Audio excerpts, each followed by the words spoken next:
Sometimes in life we just suffer.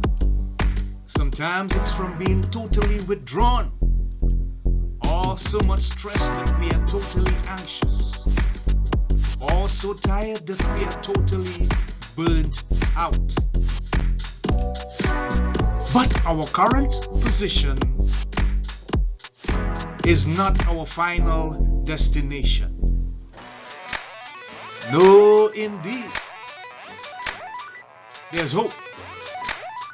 So whether it's your personal life, your career, your relationship, your business, or your job, we say there's reason to believe again. And we present from Andy's personal development, the breakout room.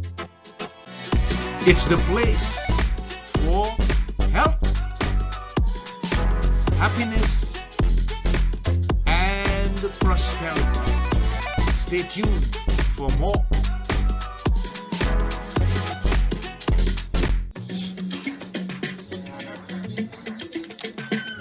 Our next guest is entitled The Growth Architect,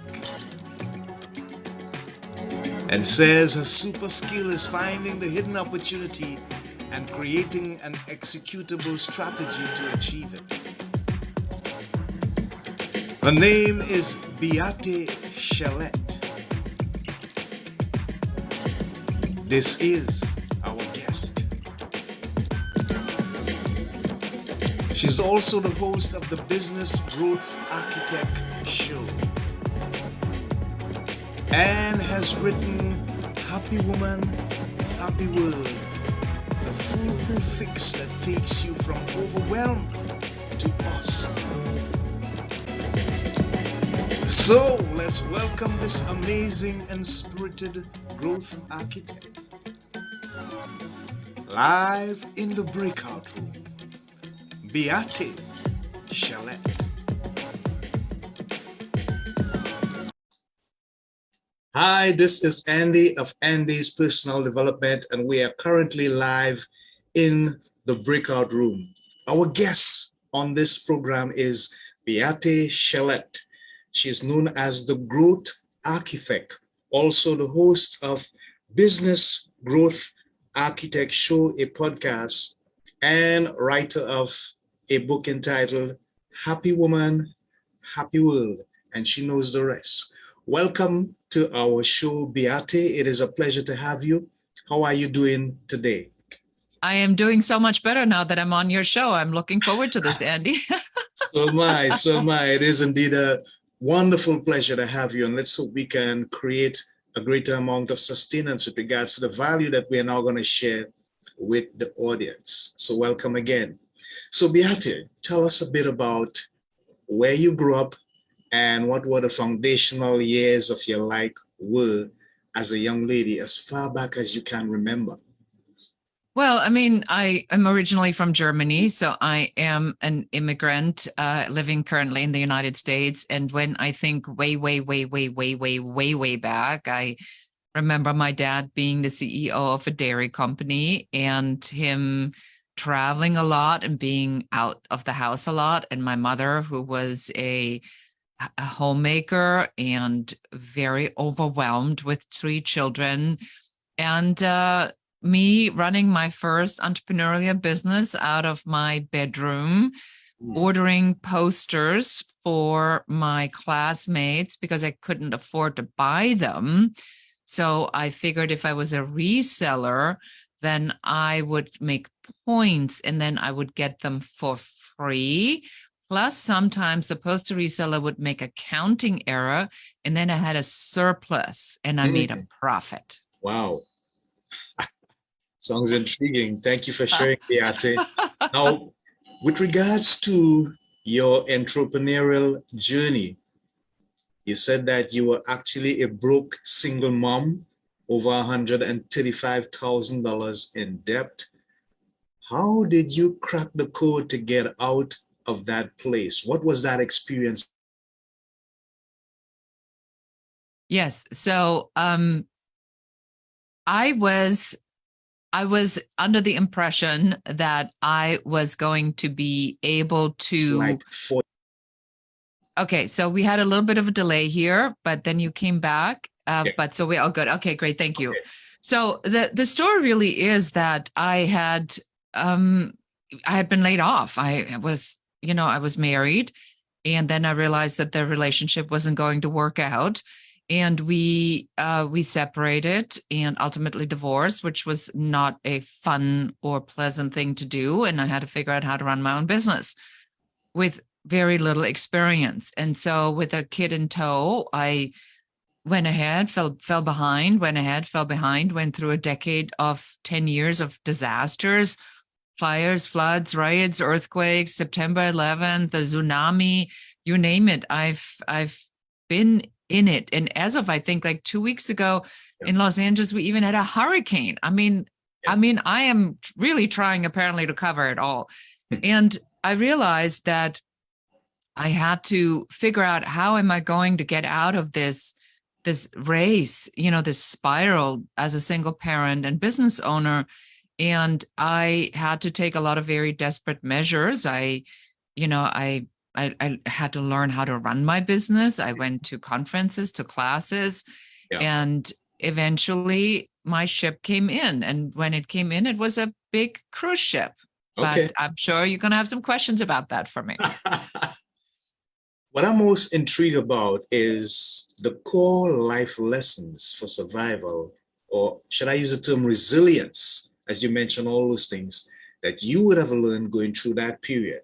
If you can share some of those with us, because it cements the fact that now you're here, you're experiencing what it is like to be on the big cruise ship. Well, good. And that's a good point. It's like going straight to, well, so adversity is what adversity is. It comes to us on whether we like it or not. Yeah. Stuff happens. Yeah. Things go wrong. People lie, betray you, take things away from you.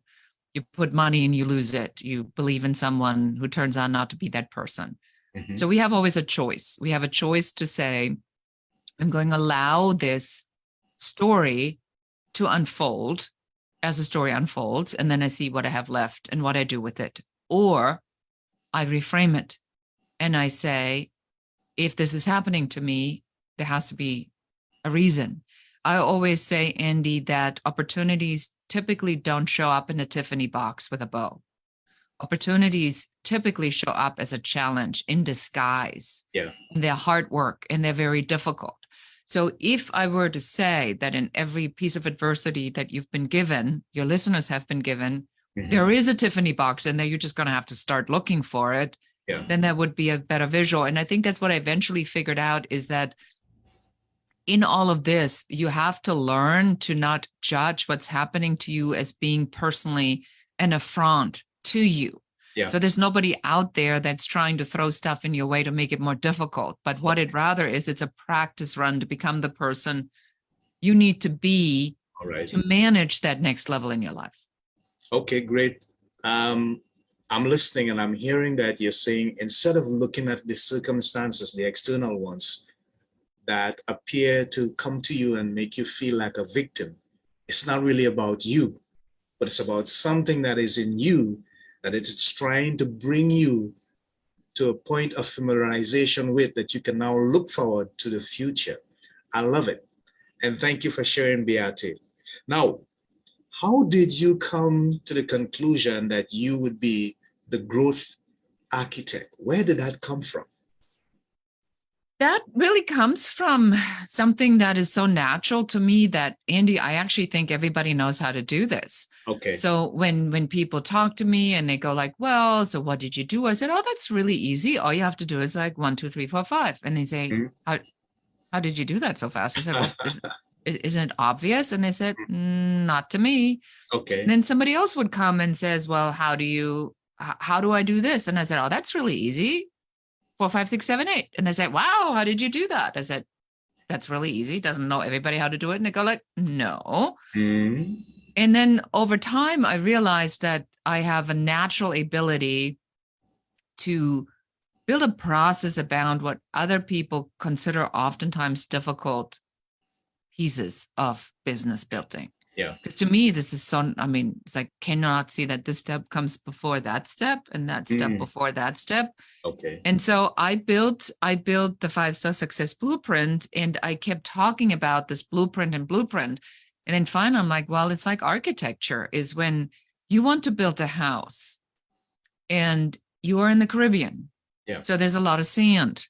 Yeah. So when you build a house, you're going to have to follow certain rules to build the house. You're going to have to find a location. You have to make sure that the ground is secured, that it cannot just be sand. There ideally is a little bit of rock underneath so that the house doesn't slide or gets blown over. You have to put cornerstones in it, probably on an island, no basement. So you probably want to go up.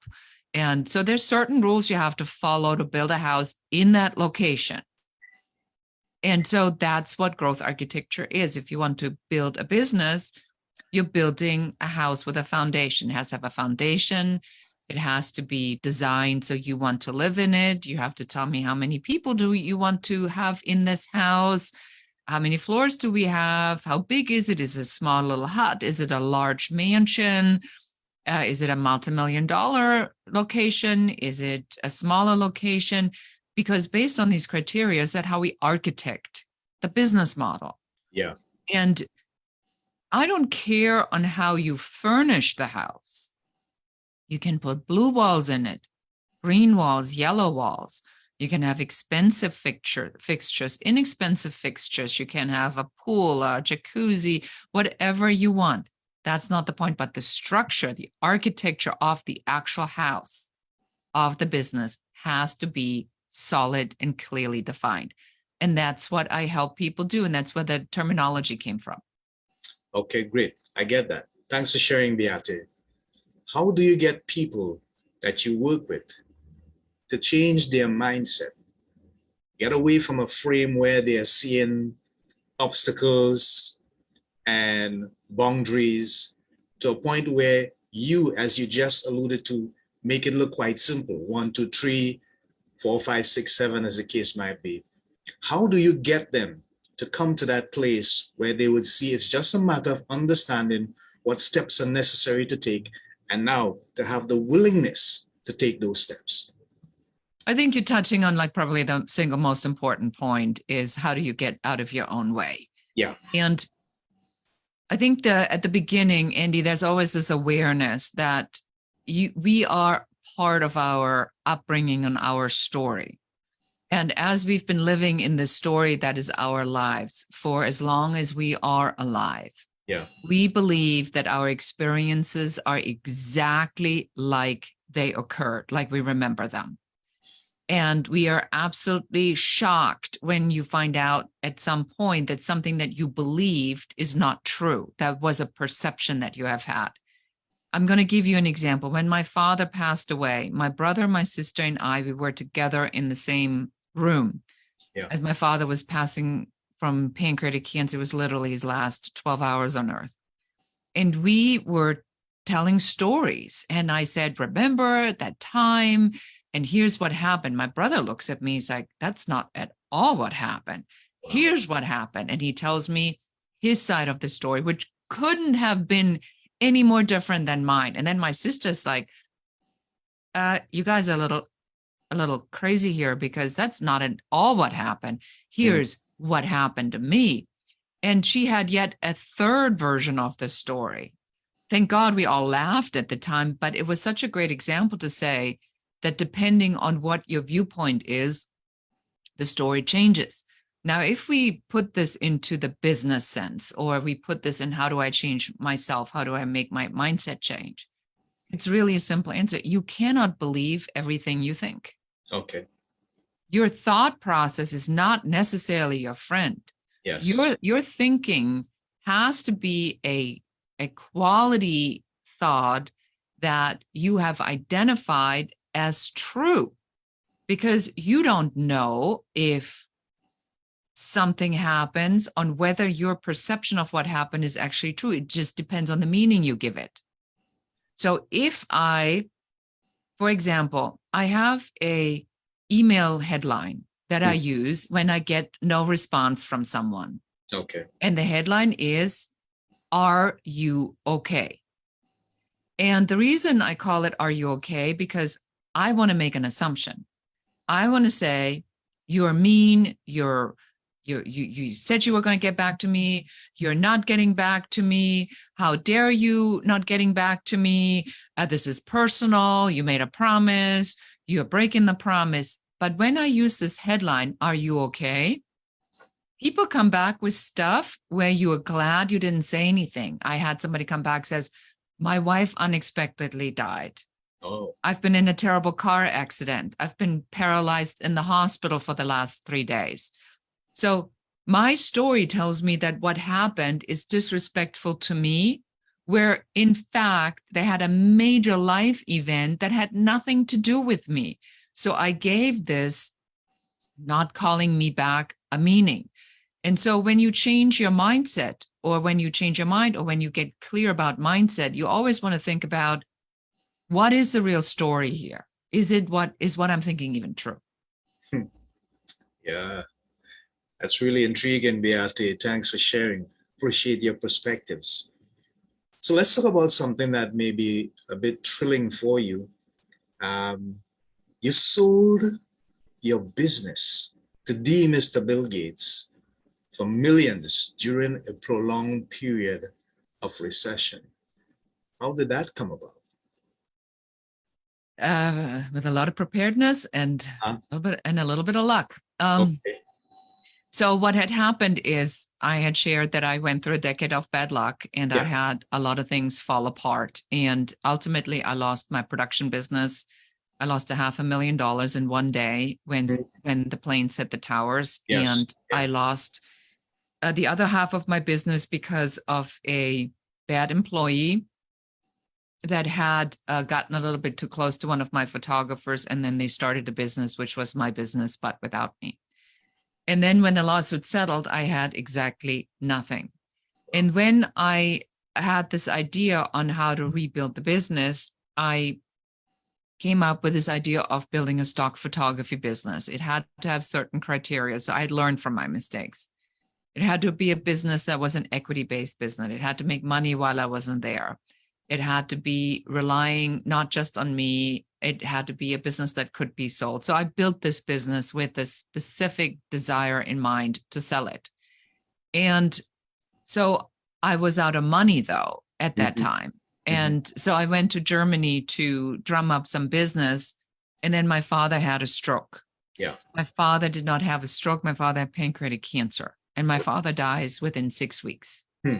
While I'm at the funeral in Germany, in this picturesque town and overlooking the valley, and I mean, it's drop dead gorgeous in this part of the country, my phone rings. It's my office in Los Angeles telling me we've been served a notice. So now I'm $135,000 in debt.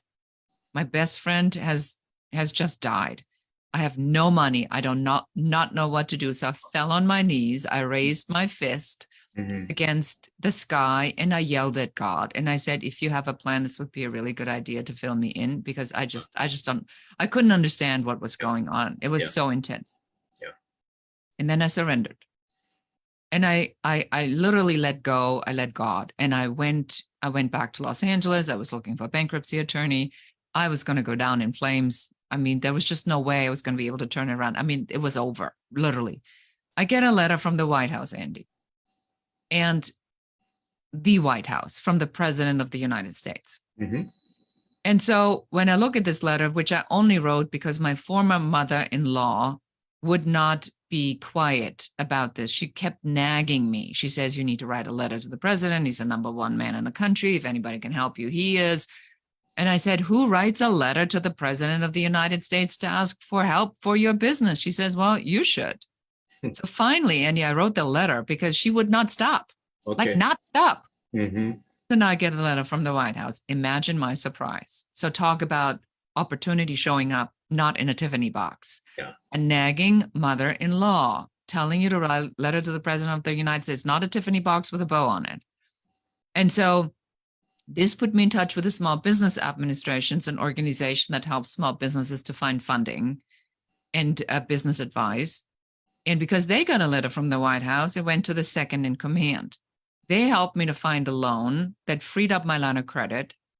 3 months later, we are break even.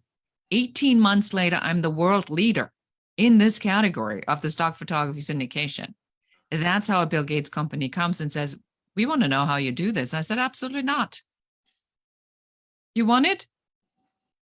You buy it. And I said, fine. How much do you want? I said, millions. And they said, okay. Wow. What an amazing story, Beate. Thank you for sharing. That has so much value, so much potential in it. Now, you say that your super skill is finding the hidden opportunity and creating an executable or executable strategy to achieve it. If someone is in a situation where they are die hard in terms of the methods that they use to develop and grow their business, to put their brand out, their marketing and so on, how difficult or challenging it is for you now to come in as a consultant, as the growth architect, and show them the things that they need to do to turn things around, because some people are so dogmatic. It's not working, but they keep going down the same road, they keep trying. How challenging, yeah. How challenging, Beate, is it for you to get them to see, hey, there's another way to get this done. Let's try this. Not challenging at all, because that's my skill. I give you a really phenomenal example. So I was just talking to somebody the other day, and he's a marketer, but he's also a pastor. Okay. And so he was trying to figure out, how am I going to combine these different pieces? Mm-hmm. And I'm listening to him, and I'm listening to him, and I'm listening to him, and I'm like, people are so lost right now and so afraid. Yeah.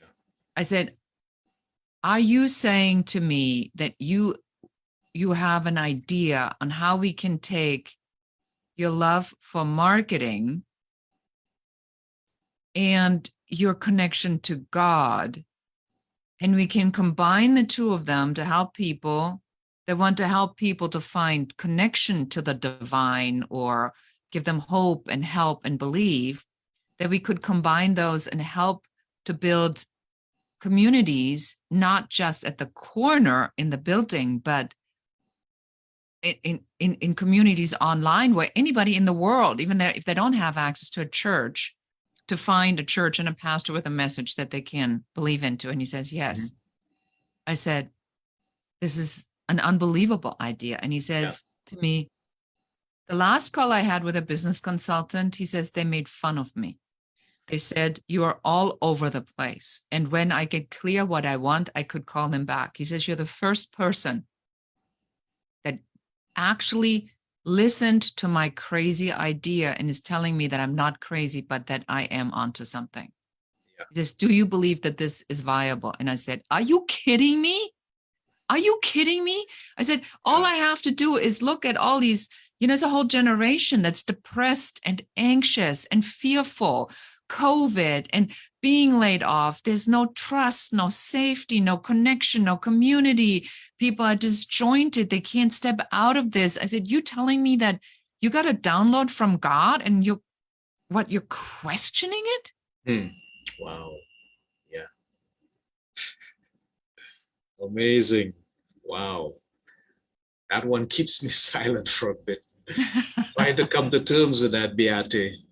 Okay, amazing. So let's take a turn to your writing. Happy Woman, Happy World, and tell us about the rest. Where did the idea come from, and how was the research for the publication? What is the message actually you wanted to get through this publication? Yes. So I wrote the book after I sold my business. I was hired by the Bill Gates company to come in as the senior director of photography worldwide, globally, and run the global team. Yeah. And when I did that, that was a very different job than I thought it would be, because I realized very, very quickly that there's such a discrepancy between how men and how women operate in corporations. Yeah. Like stuff was done on weekends where the men went play tennis or golfing, that women were not invited.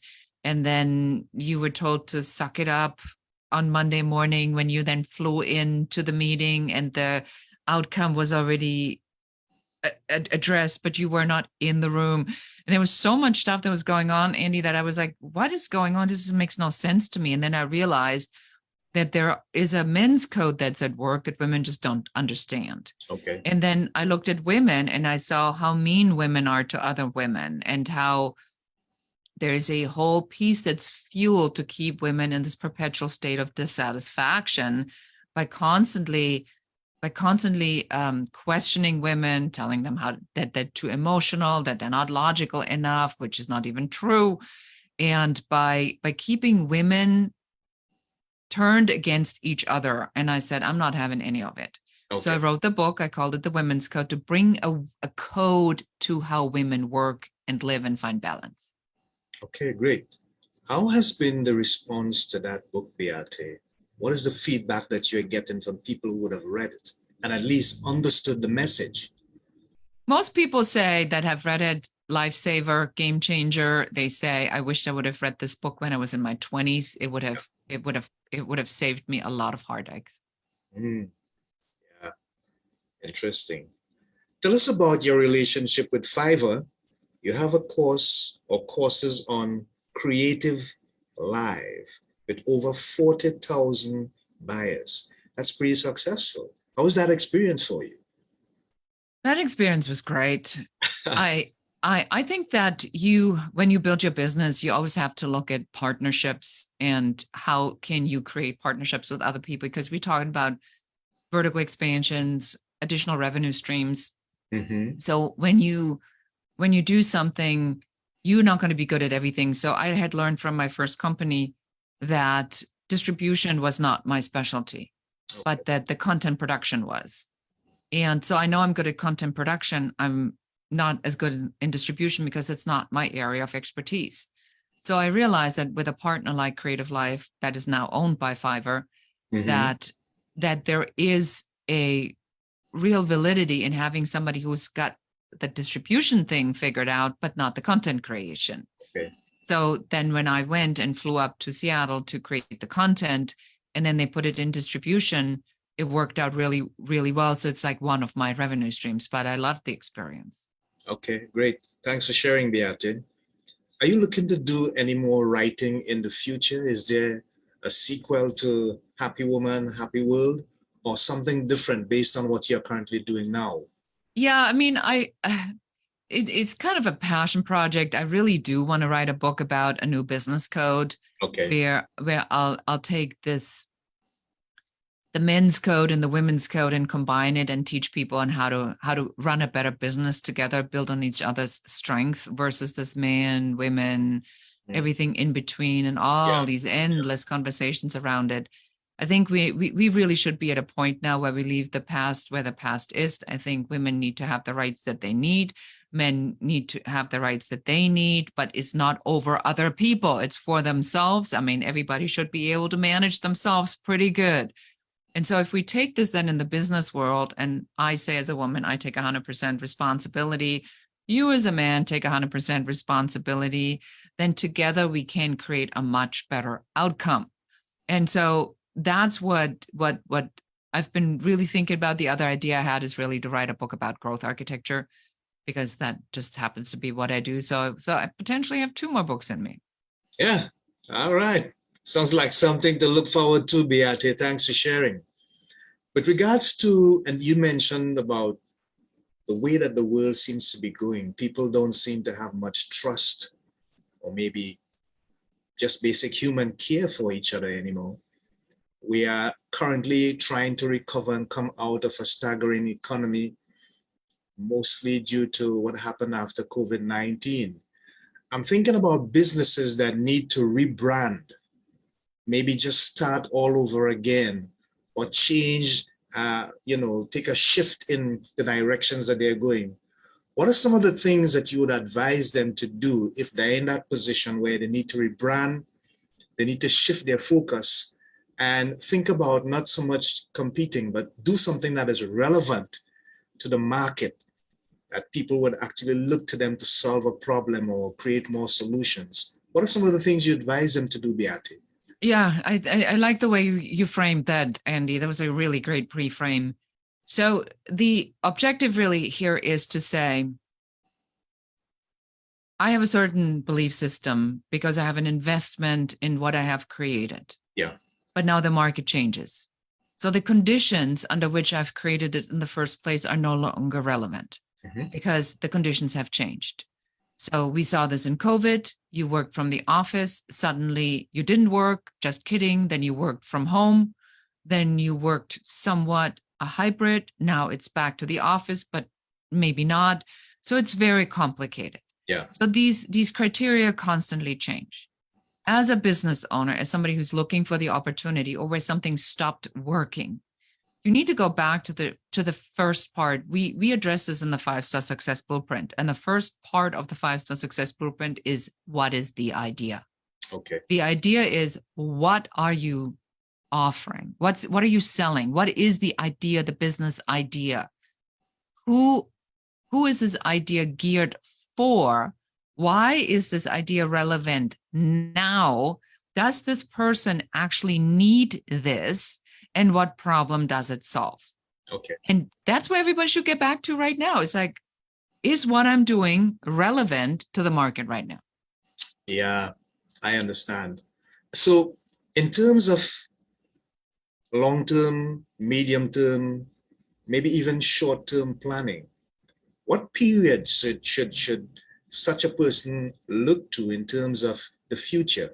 Because we realize at the rate technology is moving, with AI coming on the scene like a moving wind, a hurricane, it's coming from every direction. How far ahead should someone plan for their business? And what kind of vision do they really need to have? Incorporating, of course, AI into that plan, realizing you got to get on board or else you're going to left behind. 18 months to 3 years max. Yeah. Yeah. I mean, anybody who's asking you for a 5-year plan, run. Anybody who's asking you for a 10-year plan, run. That's just not happening anymore. 18 months, realistically, three years, that's stretching it. Yeah, I figured as much.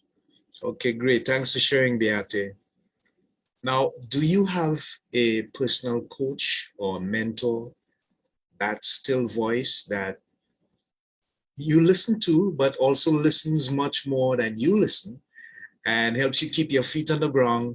And when you need to make big decisions, you know where to go to hear that unbiased and unjudgmental voice.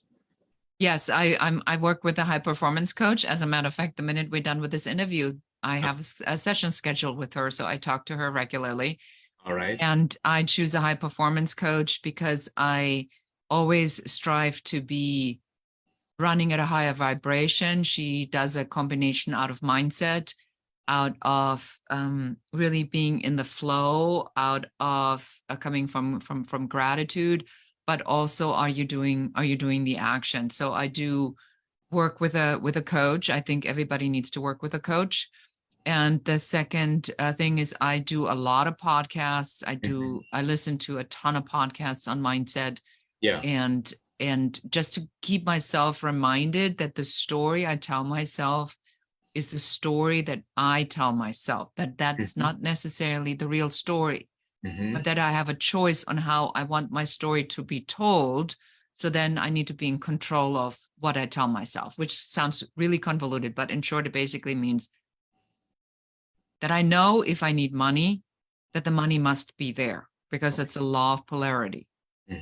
And I know that if I give freely because of the law of reciprocity, that I will receive, but I have to detach myself from the outcome of the expectation of the receiving. Yeah. So studying the universal laws is important, and working with somebody who can keep your head screwed on straight, like you said, is very important. Yeah. Is there any NLP involved there in terms of the technique that this high performance coach uses with you? I'm sure she does, but she's not really telling me about the technique per se. Okay. In this particular sense, it's actually a good question. I like that. Not that I I had actually paid attention to it, but you probably are correct. There probably is a fair amount of that in there. But I also have to be aware that where I am at, not everybody challenges me. Okay. Okay. So I purposely look for somebody who challenges me. And then I don't like it because I don't want to be challenged.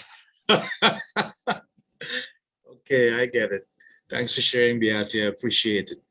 You know, I really would like to measure at times how important having that individual, that high performance coach, that life coach, that development coach, not at your beck and call really, but there's a particular role that they play.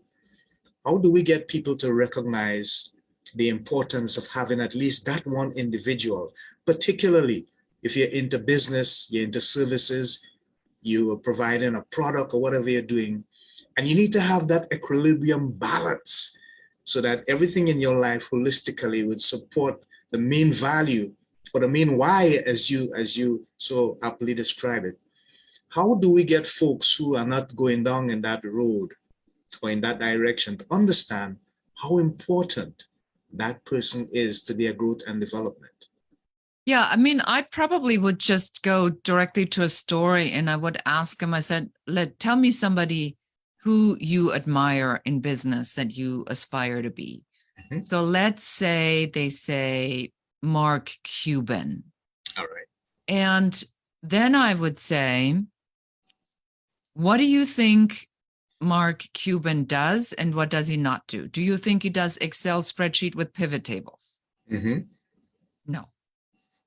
Do you think Mark Cuban goes on the back end of his website and changes certain things on the website? Most certainly not. Yeah. Do you think Mark Cuban writes his own emails? I don't think so. Yeah. So what do you think Mark Cuban does? Well, he spends his time having big ideas and he surrounds himself with people who can then take these ideas and implement them. Okay. So in order to become like that, to be at that level, let's reverse engineer that. What are the skill sets, the mindset, and the action sets that you need to have to get to that level to be that? Right. All right. Mindset. I have to get myself into the mindset of a leader and remove myself from that I have to do everything by myself. Okay.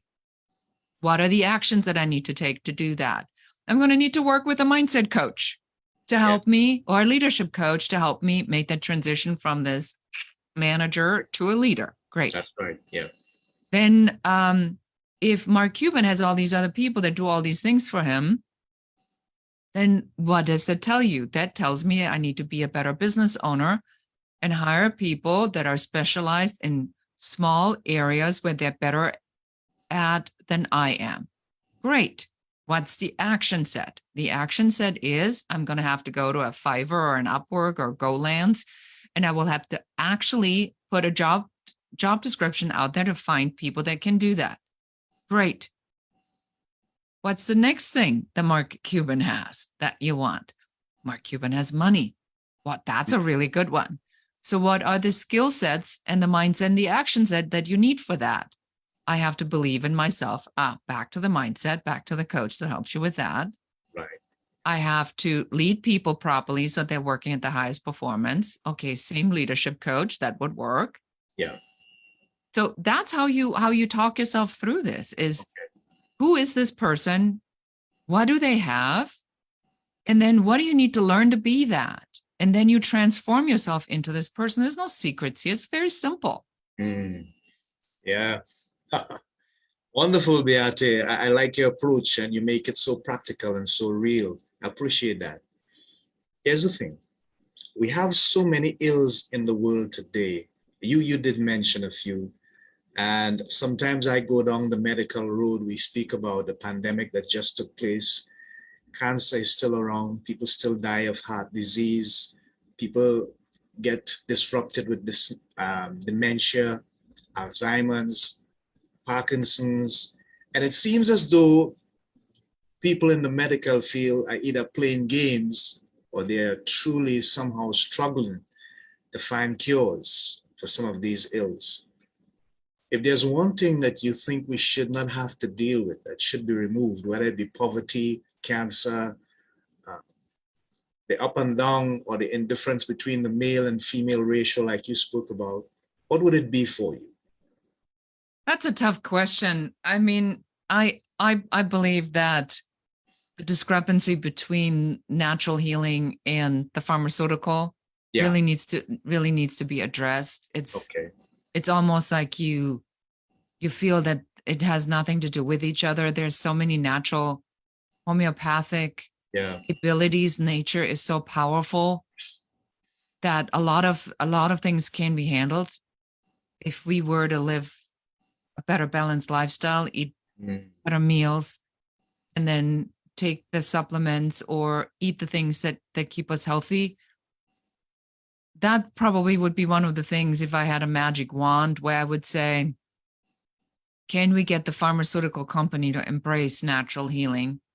Because it's not all about money, but it is about getting people well.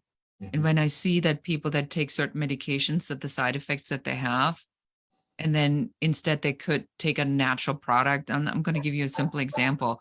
So I have a stomach hernia, which means that my stomach is popping out of my diaphragm on top. So that means that I get a lot of acid and heartburn. Yeah. Yeah. And so they immediately put me on these normal medications, but I cannot tolerate them. I mean, I got terrible stomach aches. They said, it can cause cancer and all kinds of things. That's a medication that's supposed to make me better, has a high risk of actually killing me.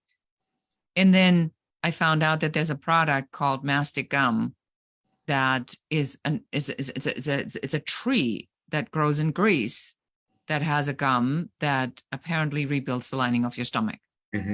So I stopped that medication, and I've been only taking that. I still know that I have that problem, but it's not like it was. Okay. So I wonder, why can the pharmaceutical company not say, hey, we've helped create a product, so try that first before we give you the heavy drugs, because it depends on how deteriorated your condition is already or not. And that's something that bothers me. I think that we need to collaborate better. Yeah. Question is, Beate, who's going to tell them? Who's going to push them into a corner where they're going to, hey, okay, guys. You are, Andy. You are. All right. So let's say we are, okay? We can do that. We can do that. We all have to. Together. We all have a role to play in that direction. 100%. Yeah. Great. So let's have a little bit of fun now. I want to get a response. It's either one or the other. And I want you to tell me why you choose whatever you choose. Now, you have a German background. And in Germany, the passion is soccer, correct? Soccer, yes. All right, great. So what's your favorite sport? Is it soccer, NFL, Sunday evening baseball? What grabs your attention from a sporting perspective? It would be what I actually watch is tennis. I do like soccer and ski racing. Okay. So right now, who's your favorite in the US Open? I have not watched the US Open because I've been working too much, but I do like Coco. Oh, yeah. She got into the semis today, actually. Coco's got some, spirit, yes.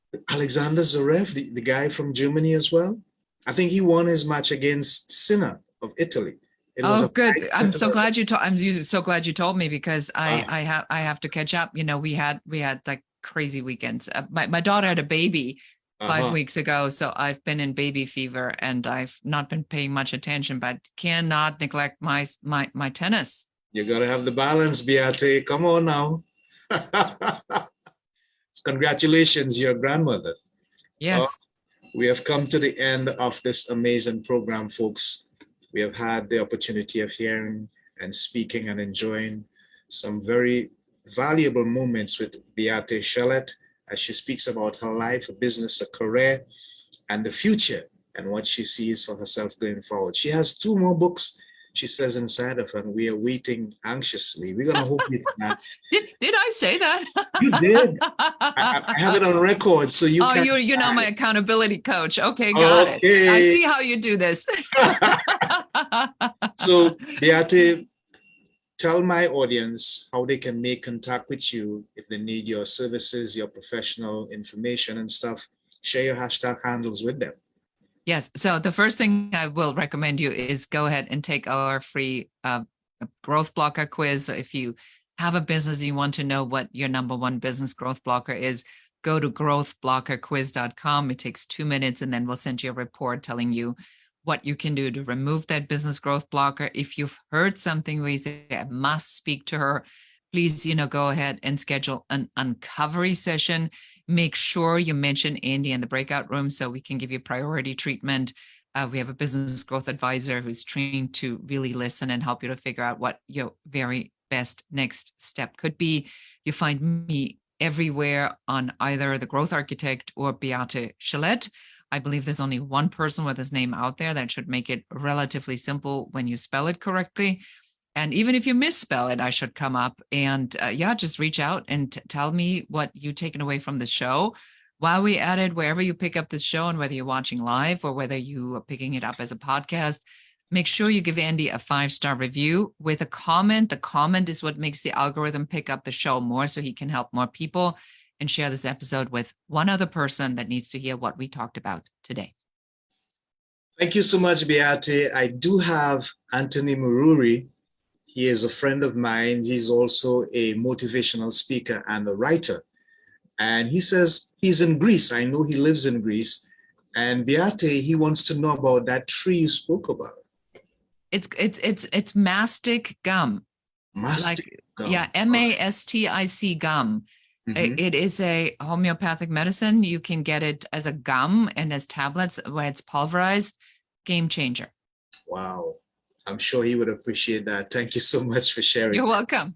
Okay, great. Until next time, this is Andy of Andy's Personal Development, along with my guest, Beate CHELETTE. And thank you, Anthony, for making that comment and for inquiring about that tree. Mastic gum. Interesting. I'll look it up myself. Until next time, folks, remember our 3 watchwords: health, happiness, and prosperity.